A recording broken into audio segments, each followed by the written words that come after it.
The polished marble floor of his son's home felt cold, even through the worn soles of his simple leather shoes. Arthur stood by the expansive bay window, a ghost at the feast, watching the city lights glitter like a fallen constellation. Around him, the air was thick with the scent of expensive perfume and the cloying sweetness of champagne, punctuated by bursts of brittle laughter. This was Leo and Clarissa's world, a world of surfaces and performance, and he was merely a piece of outdated set dressing.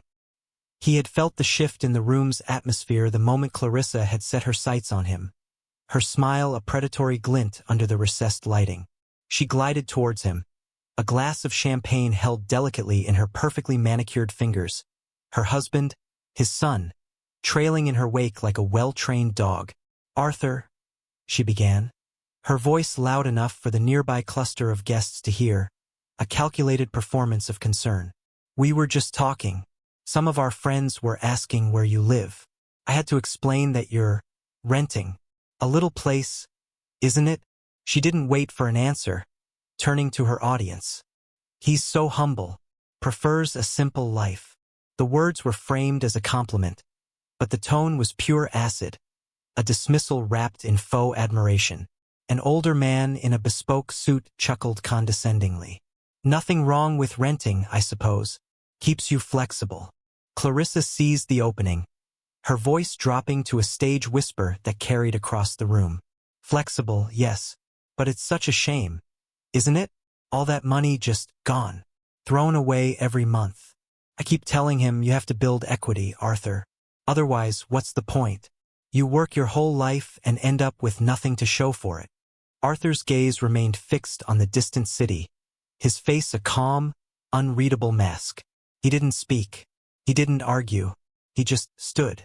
His silence was a vacuum, and Clarissa, ever the performer, rushed to fill it. "Leo and I worry, of course," she continued, placing a hand on his son's arm. "We want him to be secure in his old age. We don't want him to end up, you know?" She let the words hang in the air, a poisonous vapor. "Poor and alone." The final words were a direct hit, a sniper's shot aimed at his heart. He felt Leo shift uncomfortably beside him but say nothing. The silence of his son was always the cruelest blow. To them, to all of them, he was just an old man in a cheap suit, a relic from a bygone era who had failed to keep up. He was the embarrassing father, the renter, the charity case. They saw the fraying cuffs of his shirt, but they didn't see the history woven into the fabric of his life. They saw the quiet, unassuming man, but they had no idea that the very digital foundations of the glittering city he was staring at were built upon the bedrock of his silent, uncelebrated genius. What they didn't know was that the call that would shatter their gilded cage into a million pieces was only a single, quiet phone call away. Welcome to a place where the stories of quiet heroes are finally told, where honor is not a relic but a living flame, and where true worth is measured not by the noise you make, but by the legacy you build in silence. We believe that the deepest rivers flow with the least sound. If you believe that a person's value isn't determined by their bank account or the square footage of their home, but by the strength of their character, then you are in the right place. Join our community of story lovers by hitting that subscribe button and turning on notifications. Let's journey together into the heart of what it means to live a life of true significance. A life where the final act is always the most telling. The story of Arthur is a testament to the fact that those who are most underestimated often hold the most power. A power that, when finally revealed, can change everything in the blink of an eye. The whispers in the room died down, but the judgment lingered, a palpable force. Arthur could feel their pity, their smug superiority. They saw a failure, cautionary tale, and in their ignorance, they had just lit the fuse on a bomb they didn't even know existed. He took a slow, deliberate sip of his water, the cold glass a stark contrast to the heat of his quiet, righteous anger. The city outside seemed to hum with a secret knowledge, a silent promise of the reckoning to come. Arthur's apartment was a sanctuary of profound and deliberate simplicity. It was a small, one-bedroom unit on the third floor of an old brick building that smelled of rain-soaked concrete and time. There were no designer couches, no minimalist art on the walls, no gleaming chrome fixtures. Instead, there was a single threadbare armchair, perfectly molded to the contours of his body over thousands of hours of quiet contemplation. There were towering stacks of books, not for decoration, but for consumption, their spines cracked and their pages filled with notes in a precise, elegant script. The air hummed not with a state-of-the-art sound system, but with the quiet, rhythmic clacking of keys from an old, unassuming laptop. It was a machine that looked like a museum piece, a relic from the dawn of the personal computer age, yet it was the one object he treated with a reverence bordering on the sacred. This was his life, a universe contained within four rented walls, a life rich in thought and memory, a life that Clarissa and Leo saw as an abject failure. He remembered a time before Clarissa, a time when Leo's eyes held a different kind of light, a time when Leo, as a young boy, would sit on the floor of his study, watching him work, his face a mask of awe. It was in that study, surrounded by humming servers and blueprints scribbled on white boards, that Arthur had built his first empire. Not of money, but of code. He had been a pioneer, a foundational architect of the digital ether that now connected the entire planet. He had written the first elegant lines of a new language, a new way for machines to speak to one another, a creation he had codenamed Janus, for the god of beginnings and transitions. He had done it not for fame, and certainly not for the fortune that would later spring from it, but for the sheer, unadulterated joy of creation, the intellectual purity of solving an impossible puzzle. When his wife, Eleanor, was diagnosed with a rare illness, he had sold the patents, the company, everything. He sold it to a young, fiercely intelligent protege named Marcus Thorne, a man who saw not just the code, but the soul within the machine. The price was astronomical, a figure that would have set him up in a palace for 1,000 lifetimes.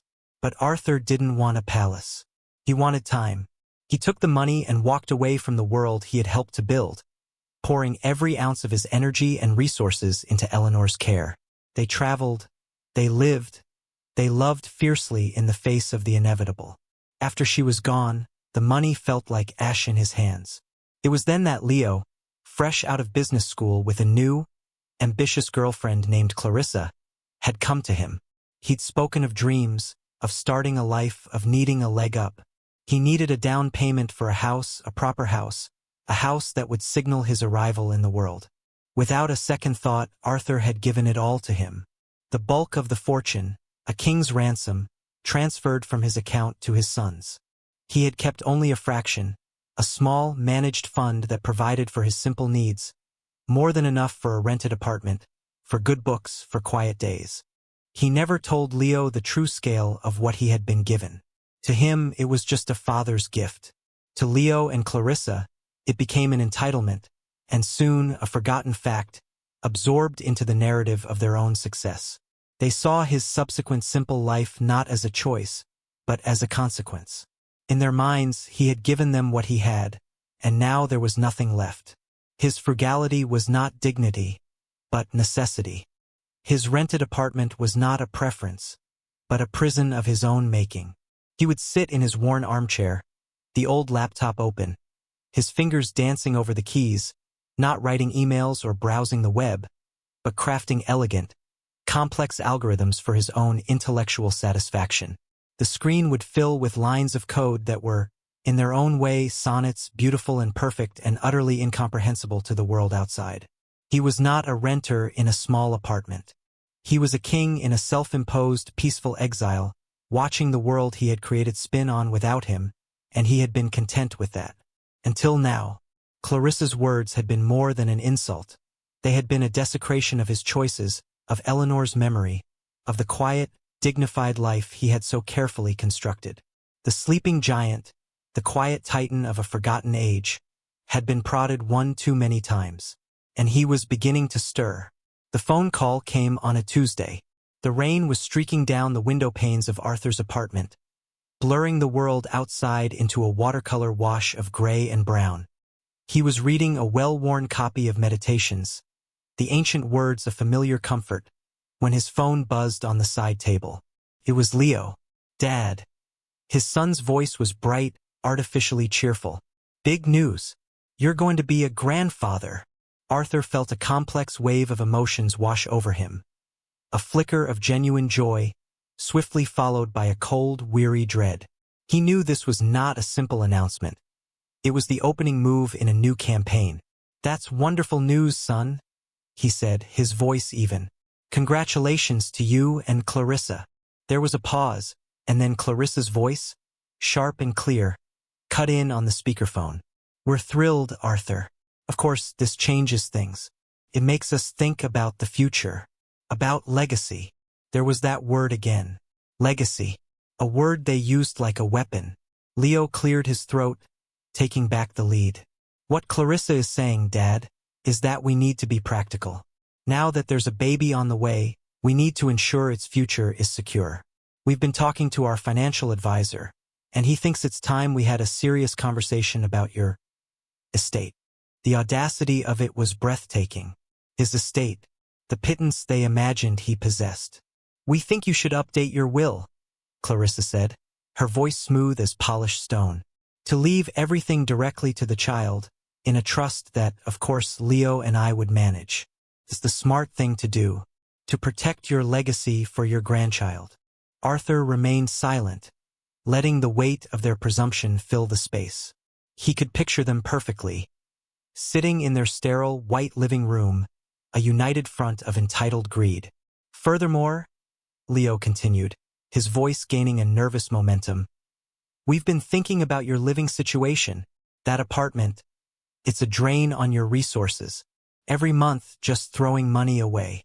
We found a very nice facility, a retirement community. It's clean, it's secure, and frankly, it's much more affordable.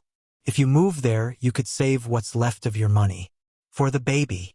The proposition hung in the air, grotesque in its calculated cruelty. They wanted to strip him of his home, his independence, and what little they thought he had, all under the guise of familial concern. They wanted to put him in a box, literally and figuratively, so they could control the narrative and the inheritance.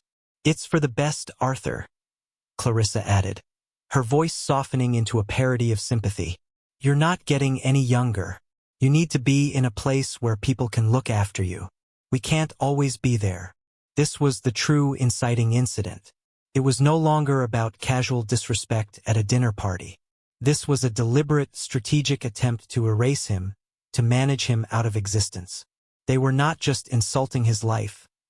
They were trying to seize control of it. He looked around his small, book-filled room. He saw the framed photo of Eleanor on his desk, her smile a beacon. He felt the solid weight of the armchair beneath him, a throne of his own making. This place, this rented space they despised, was the last bastion of his quiet freedom. And they were trying to take it away. A profound, cold clarity settled over him. For years, he had chosen peace over conflict. He had chosen silence over justification. He had absorbed their condescension, their pity, their greed, because they were family. But the line had been crossed. The word grandfather should have been a source of pure joy. Instead, they had turned it into a tool of extortion.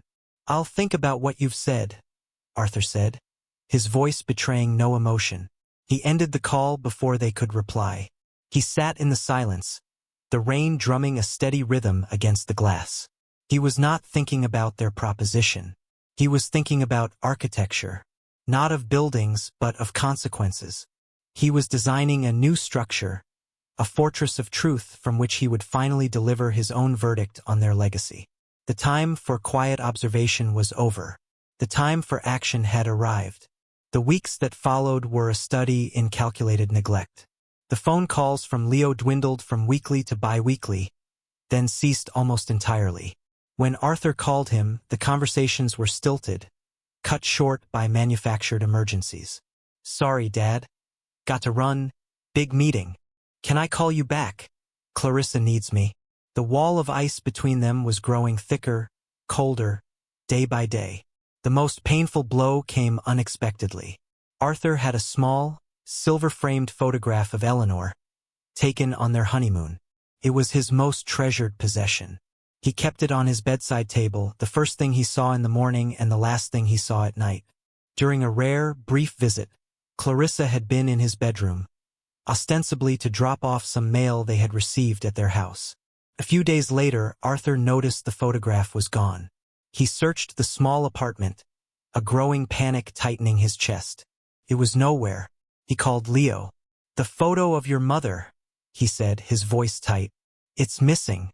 Clarissa was the only one in the bedroom. There was a long, heavy pause on the other end of the line.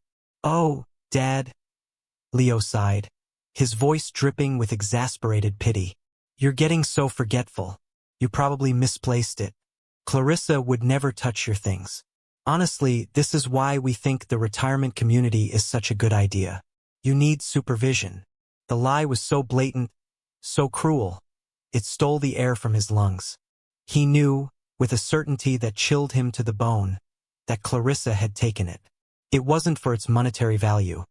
It was an act of petty dominance, a way of showing him that she could enter his most private space and take what was most precious to him, and he would be powerless to stop it. He didn't argue. He just said, "I see," and ended the call. The loss of the photograph was the final emotional catalyst. It was time.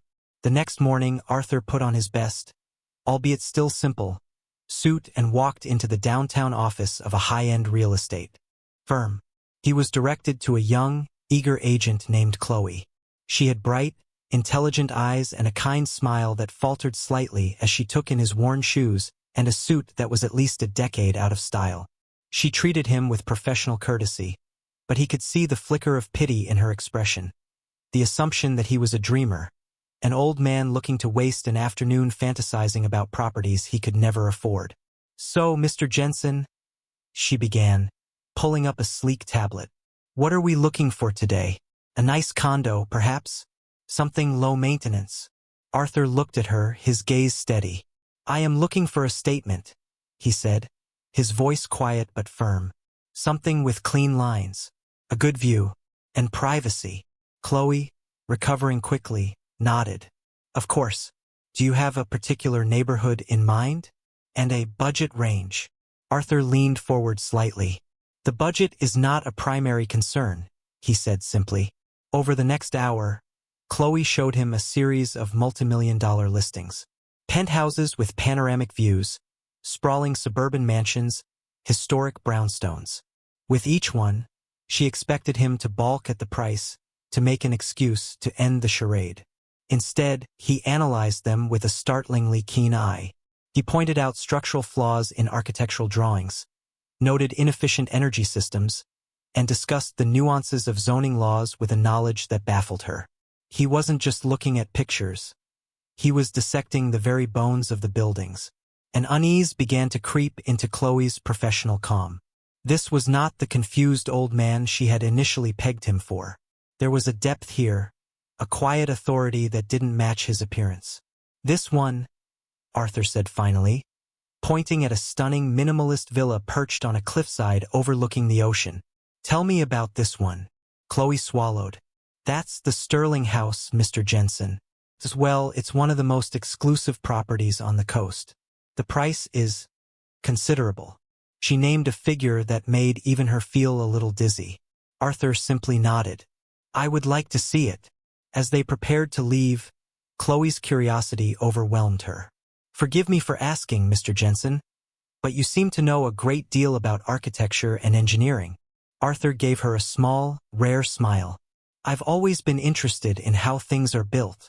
He was a man of few words, but each one seemed to hint at a vast, unseen world beneath the surface.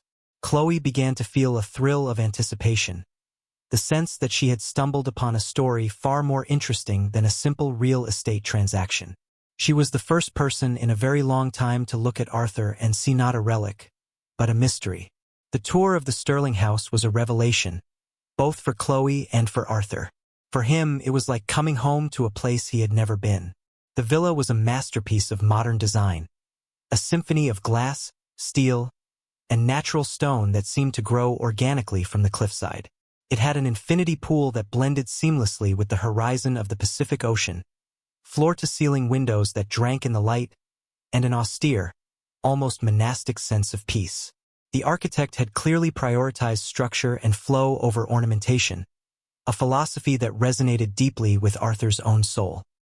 He walked through the cavernous, light-filled rooms not with the awe of a tourist, but with the critical eye of a peer. He ran his hand along a perfectly joined concrete wall, tapped a steel support beam, listening to its resonant frequency, and stood on the cantilevered deck, feeling the subtle engineering that kept it afloat in the air. Chloe watched him, mesmerized. Her other clients talked about closet space and kitchen finishes. Arthur Jensen was communing with the building's very spirit. The foundation must be drilled deep into the bedrock, using reinforced caissons, he murmured, more to himself than to her. The glazing is likely triple-paned, argon-filled, to handle the wind shear at this altitude. He was right on both counts. Chloe, who had studied the spec sheet for weeks, was floored. "How did you know that?" she asked, her voice filled with genuine astonishment. Arthur turned from the window, his silhouette framed against the vast blue expanse of the ocean. "It is the only logical way to build it," he said, as if it were the simplest thing in the world. He was no longer just a client. He was an enigma she was desperate to solve. When he said, "I'll take it," she didn't even flinch. The real shock came a few days later in the finance department. The transaction was to be an all-cash offer, something that was rare even at this level. When the wire transfer information came through, Chloe's manager called her into his office, his face pale. "You need to see this, Chloe," he said, pointing to his screen. The transfer was for the full, 8-figure amount, plus closing costs. It wasn't coming from a personal savings account or a standard investment firm. The sending entity was a name that sounded like something out of science fiction, Ethereum Holdings. Chloe felt a jolt of recognition. She was a tech news junkie, and she had heard the name before, whispered in articles about the secretive foundational technologies that underpin the global financial system. Ethereum was a ghost, a myth. It was said to be the holding company established by the legendary, anonymous creator of the Janus operating system, the digital bedrock of modern society. The creator, known only by the pseudonym Prometheus, had vanished from the public eye decades ago, becoming a figure of Silicon Valley folklore. It was said he was the wealthiest man nobody knew. Couldn't be. It was impossible. A sweet, quiet old man in a worn suit? The legendary Prometheus? The idea was absurd. And yet, it was the only thing that made sense. It explained his encyclopedic knowledge of engineering, his quiet confidence, his complete disregard for the price tag. It explained the source of the funds, a name that made her boss, a man who dealt with billionaires every day, look like he'd seen a ghost. Chloe did a quick search on her phone. Ethereum Holdings, Prometheus, Janus OS. The articles were all speculative. No photos of Prometheus existed. He was a phantom, his identity the most closely guarded secret in the tech world. One article mentioned a rumor that Prometheus's work was managed by only one person, the titan of industry, Marcus Thorne, CEO of Thorne Global. This was getting deeper and more unbelievable by the second. She looked over at Arthur, who was sitting patiently in the waiting area, reading a paperback. He looked up and gave her a gentle, unassuming smile. Chloe felt a shiver run down her spine. She was standing at the edge of a great secret, looking at a man who was either a very convincing con artist or one of the most important and powerful figures of the last century. She was betting on the latter. Her role had shifted. She was no longer just his real estate agent. She felt a fierce, protective instinct rise in her. She was now the guardian of his secret, the quiet observer who understood that the real closing was not on a house, but on a lifetime of misunderstanding and disrespect. She knew, with a sudden, thrilling certainty, that the final scene of this drama was about to unfold, and she had a front-row seat. The purchase was completed with a quiet, digital signature. There was no ceremony, no champagne, no celebration. For Arthur, the villa was not a trophy to be flaunted. It was a sanctuary, a fortress of solitude. But it was also a stage, and he knew his audience was about to arrive. He spent the first few days in the vast, empty house simply walking its halls, feeling the space, letting its silence seep into his bones. He didn't buy furniture. He didn't unpack any boxes, for he had few to bring. He simply had his old laptop delivered, setting it up on the quartzite kitchen island that overlooked the sea. He sat there for hours, the rhythmic clacking of the keys, a familiar heartbeat in the quiet cathedral of his new home. He was not hiding. He was waiting. He knew that news of such a high-profile sale would travel fast in the small, gossipy world of the elite. The real estate records would become public, and his name, Arthur Jensen, would be attached to the Sterling house. It was a breadcrumb he had intentionally left for his son and daughter-in-law to find. He felt a profound sadness settle over him as he worked. This was not an act of revenge, not in the way Clarissa would have understood it. It was an act of severance, a painful surgical procedure to remove a diseased part of his life. He was grieving the son he had lost, the boy who used to watch him with awe, now a man who looked at him with pity and impatience. He was mourning a relationship that had become transactional, poisoned by greed and a profound lack of empathy. He thought of his unborn grandchild. The joy of that news had been so thoroughly corrupted by his parents' machinations. He would not allow this child to be raised in that toxic environment, to be taught that a person's worth was measured by their possessions, that love was conditional, that family was a resource to be exploited. This action, this grand, dramatic gesture was not for himself. It was for the future. It was a firewall he was building to protect an innocent soul from the very people who were meant to be its guardians. He was setting a trap, yes, but it was a trap of their own making. Their greed was the bait, their entitlement the mechanism. All he had to do was open the door. The call he was waiting for came on a Saturday afternoon. It was an unfamiliar number. He answered. "Mr. Jensen?" A clipped, professional voice asked. "This is Bradley from the HOA at the Sterling Estates. I'm just calling to inform you that you have guests at the front gate. A Mr. and Mrs. Leonard Jensen. They're claiming to be your family. Shall I let them through?" The moment had come. Arthur looked out the vast window at the serene, unblinking ocean.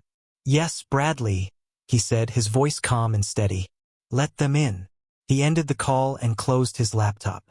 He walked to the massive, pivoting glass front door and stood there, waiting. He heard the crunch of tires on the gravel driveway, the sound of expensive car doors slamming shut. He heard Clarissa's excited, high-pitched voice, sharp and jarring in the tranquil air. "Oh my God, Leo, look at this place. It's even better than the pictures." Then Leo's voice, full of a dopey, triumphant pride. "I told you he'd come through for us. I told you he had a little something squirreled away." The ignorance, the sheer, unadulterated arrogance of their assumption was almost beautiful in its purity. They walked up the stone pathway, Clarissa in the lead, her eyes wide, scanning every detail, already taking possession. They saw him standing in the doorway, and their faces broke into wide, false smiles. They saw him not as the owner, but as the doorman to their new life. The trap was set. The door was open, and they were walking right into it, blind and blissful.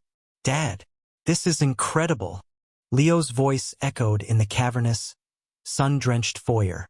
He spread his arms wide, a gesture of ownership, a grin of pure, unadulterated avarice plastered across his face.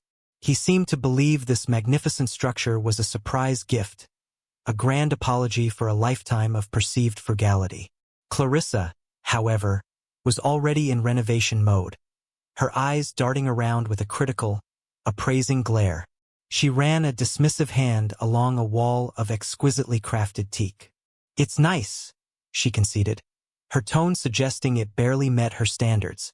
"A little cold, though. We'll need to warm it up. I'm thinking Italian marble for the flooring here. And this wall," she gestured vaguely at a load-bearing pillar of architectural significance. "This will have to go. It's blocking the flow." She moved past Arthur as if he were a piece of furniture, her heels clicking an arrogant rhythm on the polished concrete. She swept into the main living area, her gaze fixed on the infinity pool and the ocean beyond. "Well, the view is acceptable," she said, as if bestowing a great favor. "The pool needs a grotto, of course. And a cabana. I'll have my designer sketch something up." Leo followed her, fawning. "Whatever you want, honey." "Dad, isn't this great? Perfect place to raise the kids." Plenty of room. Safe. Secure. We'll have the nursery in the east wing, to get the morning sun. Arthur remained by the door, a silent, stoic observer of the farce. He hadn't said a word. He didn't need to. Their own words were weaving the rope for their own hanging. They had constructed an entire narrative in their minds, a fantasy where his life's purpose was to serve as the silent benefactor for their extravagant tastes. In their world, he had no agency, no desires of his own. He was simply a bank account, and this villa was the ultimate withdrawal. Of course, we'll need to sell our old house, Clarissa mused, already planning the logistics of her upward move. The market is hot right now. We can use the profits to furnish this place properly. I will not have our old things in a home like this. She turned to Arthur then, a look of magnanimous charity on her face. Don't worry, Arthur. We'll find a room for you. A small one in the back, perhaps, so you can be near your grandchild. It's the least we can do. It was the ultimate insult, an offer of a servant's quarter in his own home. Leo, catching her cue, put a patronizing hand on his father's shoulder. See, Dad? We'll take care of you. You did a great thing buying this place for the family. A real legacy. The word hung in the air. Legacy. The perversion of it all was complete. Arthur looked at his son's face, a face he once loved without reservation, and saw nothing but a stranger, a hollow man animated by his wife's ambition. He saw the soft, weak chin, the eyes that refused to meet his own directly. He saw the moral corrosion, the slow, creeping rot of entitlement that had eaten away the boy he once knew. The sadness he had felt for weeks solidified into something hard and clear. Resolve. He had given them every chance to see him, to understand him, to show a shred of gratitude or respect. They had failed at every turn. He slowly reached into his pocket and took out his simple, undecorated cell phone. Clarissa scoffed.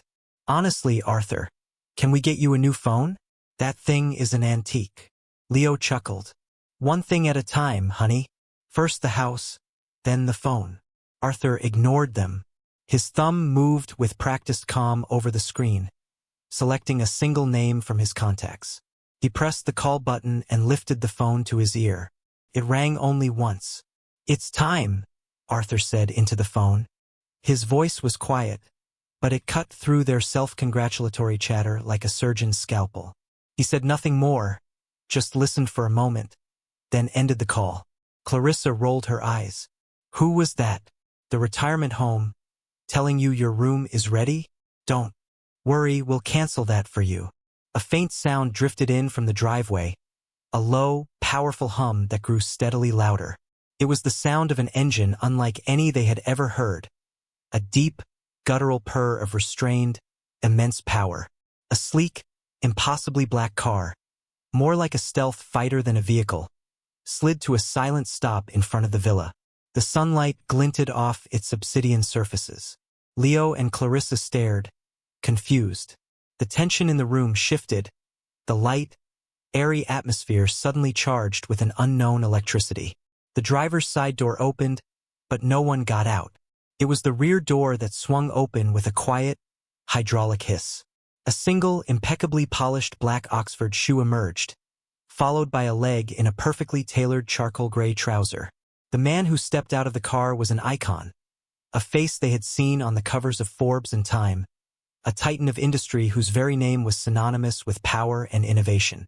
It was Marcus Thorne, and he was not looking at them. His eyes, filled with a look of profound, unmistakable reverence, were fixed on one person only, the quiet old man in the cheap suit. The air in the room became heavy, dense with a sudden, crushing silence. Leo and Clarissa stood frozen, their mouths slightly agape, their faces a comical mask of disbelief. Marcus Thorne, the Marcus Thorne, a man who advised presidents and shifted global markets with a single phone call, was walking towards them. He moved with an unhurried, leonine grace, his presence so immense it seemed to suck all the oxygen from the vast room. He was a king, and he had just entered their pathetic, self-made psychodrama and shattered it completely. He walked right past them, his gaze never wavering from Arthur. He stopped a respectful 3 feet from the older man, And then he did something that defied all logic, all understanding. He bowed his head. It was not a shallow nod, but a deep, genuine gesture of fealty, of a student before his master. "Maestro," Marcus Thorne said, his voice, a voice that commanded boardrooms and captivated nations, was soft with deference. "It is good to see you." Arthur gave a small, almost imperceptible nod. "Marcus, thank you for coming." Leo made a small, choking sound. "Maestro?" he whispered, the word foreign and absurd on his tongue. Clarissa's mind was racing, trying to process the impossible scene. Was this a business associate? Did her father-in-law, the poor renter, somehow know Marcus Thorne? Perhaps he was a distant employee, a gardener at one of Thorne's estates? The flimsy explanations crumbled into dust as Marcus turned his attention to them. His eyes, which had been warm with respect for Arthur, were now chips of ice. It was the look of a god assessing two particularly repellent insects. "You must be Leonard," he said, his voice flat and cold. He didn't offer a hand. He didn't wait for a reply. He then turned his arctic gaze on Clarissa. "And you, the wife." He let the silence stretch, a form of exquisite torture. Then he began to speak, his voice resonating with an absolute, unshakable authority that filled every corner of the villa. "For 30 years, the world has wondered about the identity of Prometheus. The media, governments, our competitors, they've spent billions trying to find the man who quietly and single-handedly built the digital world we all inhabit. The man who wrote the Janus operating system, the code that runs on nearly every server, every network, every financial system on the planet. The man who then created the Ethereum protocol, the very foundation of decentralized finance, a gift to the world he gave away for free." Marcus took a step closer to them, his eyes burning with a cold fire. They looked for a titan, a man in a suit on a yacht on the cover of magazines. They never thought to look for a quiet man in a rented apartment, a man who valued contemplation over consumption, a man who valued his privacy above all else. He gestured with an open hand towards Arthur, who stood watching, his face impassive. "You are standing in the presence of the architect, the ghost in the machine, the man to whom I, and countless others, owe everything. You call him Dad. You call him Arthur. I call him by his rightful title, Maestro, because he is the composer of the silent symphony that you fools simply call the Internet." The revelation dropped into the room like a neutron bomb, obliterating their reality, their assumptions, their entire sense of self. The blood drained from Leo's face, leaving it a pasty, sickly gray. He looked from the billionaire demigod to his father, his mind refusing to connect the two images. Clarissa's perfectly constructed mask of superiority cracked, then shattered, revealing the raw, ugly face of pure, horrified greed beneath.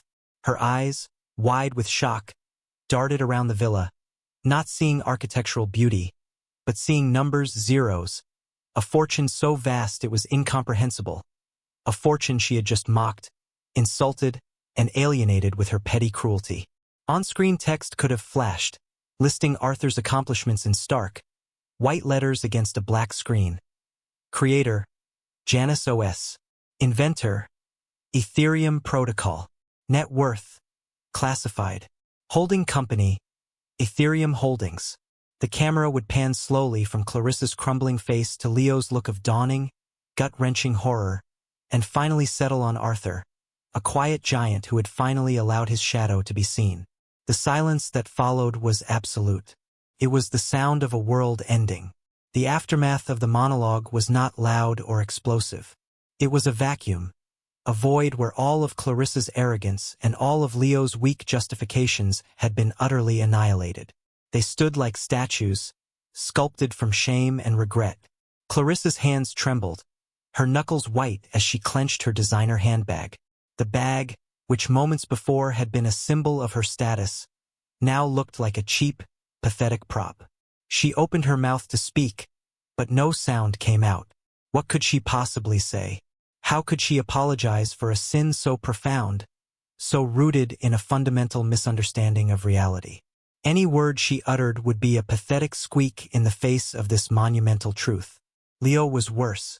He was physically shrinking, his shoulders slumped, his head bowed. Tears welled in his eyes. Not tears of sadness, but the hot, bitter tears of catastrophic loss. He was not just realizing his father was a secret billionaire. He was realizing the man he had pitied, the man he had allowed his wife to humiliate, the man from whom he had accepted a life-changing gift without a shred of lasting gratitude, was a figure of historical significance. He had been given the love and legacy of a king and had treated it like the pocket change of a peasant. The weight of his own failure as a son, as a man, was crushing him. Marcus Thorne let them stew in the toxic silence for a long, painful moment before he continued. His voice now calm, precise, and utterly ruthless, like a surgeon making a final, clean incision. "For years," he said, addressing them but looking at a point on the far wall, "the maestro has lived by a code of quiet dignity. He has asked for nothing. He has endured your condescension, your petty cruelties, your boundless entitlement. He gave you the foundation of your entire life, a gift you immediately took for granted, and in return, you tried to relegate him to a managed facility and seize control of his meager assets for your own benefit." He took a small, leather-bound portfolio from an inside pocket of his jacket. He opened it with a soft click.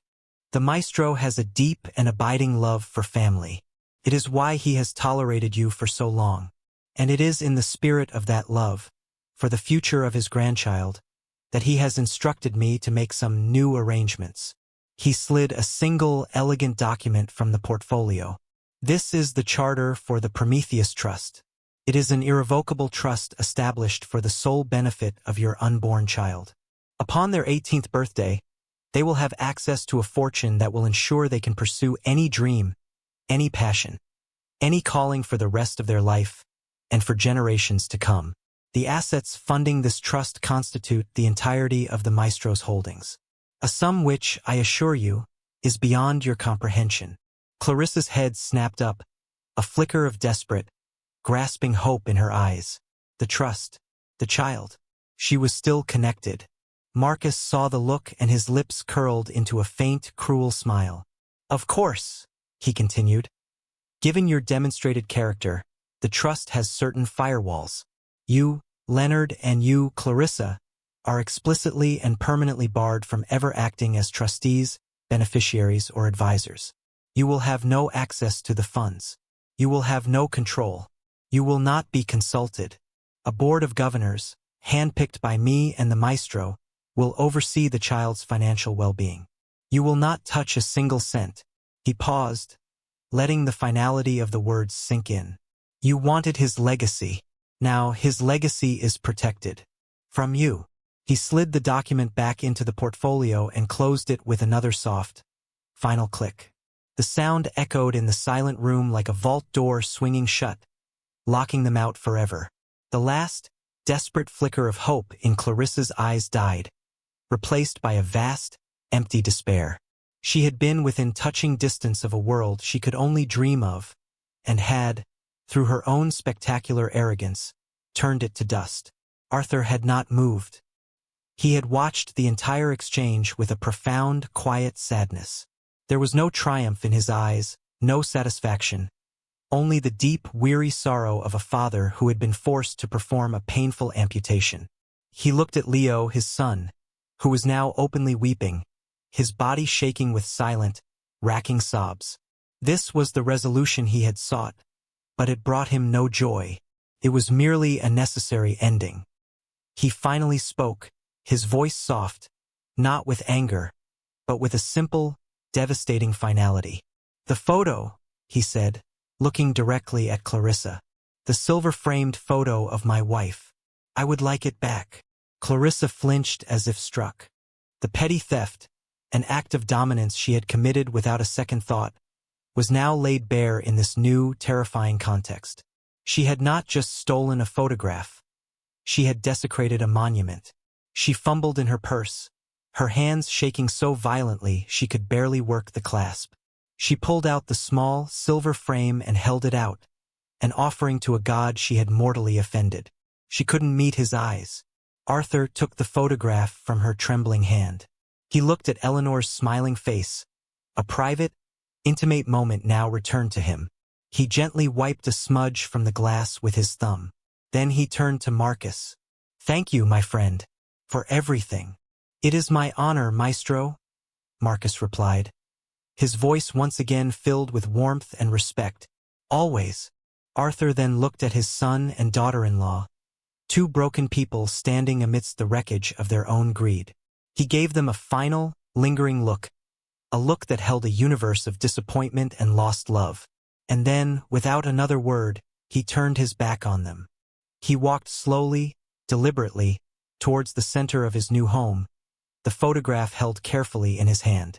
The massive glass door, which he had left open, began to swing shut behind him, its movement slow, silent, and inexorable. It closed with a soft, final sigh of displaced air, the lock clicking into place. He was inside. They were out. From a discreet distance, parked on the street below the cliffside property, Chloe watched the entire scene unfold through a pair of binoculars. She had seen the arrival of the impossible black car. She had seen the legendary Marcus Thorne emerge. She had seen the confrontation, the collapse of Leo and Clarissa, the quiet, dignified victory of the man she had come to admire so deeply. A wide, satisfied smile spread across her face. It was the best commission she had ever earned, not for the money, but for the story. She had witnessed justice, pure and poetic. As Leo and Clarissa stumbled away from the closed door, their movements stiff and robotic like malfunctioning androids, and got back into their now painfully ordinary luxury car, Chloe lowered her binoculars. She watched them drive away, two ghosts banished from a kingdom they never even knew existed. The narrative was complete. The quiet hero had been vindicated, not through shouting or violence, but through the calm, devastating revelation of truth. He remained as he always was, humble, stoic, and alone. But now he was alone in a fortress of his own making, his honor restored, his peace secured.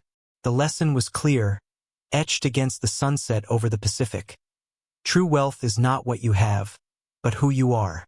And some people are simply too poor in spirit to ever understand the difference. As the last rays of sunlight painted the sky in hues of orange and purple, the lights of the Sterling house came on, a warm, solitary beacon on the edge of the world. What do you believe is the true measure of a person's worth? Is it the noise they make, the things they own, the status they project? Or is it found in the quiet dignity of their choices, the integrity of their character, and the silent legacy they build? Let us know your thoughts in the comments below. We read every single one, because these are the conversations that matter. For more stories like Arthur's, stories that pull back the curtain to reveal the incredible strength hidden in the most unassuming people, make sure to subscribe to our channel and click the notification bell. You won't want to miss a single moment of inspiration. Thank you for joining us on this journey. Remember, you never truly know the history or the heart of the person standing next to you. Treat everyone with respect. You might just be in the presence of a giant.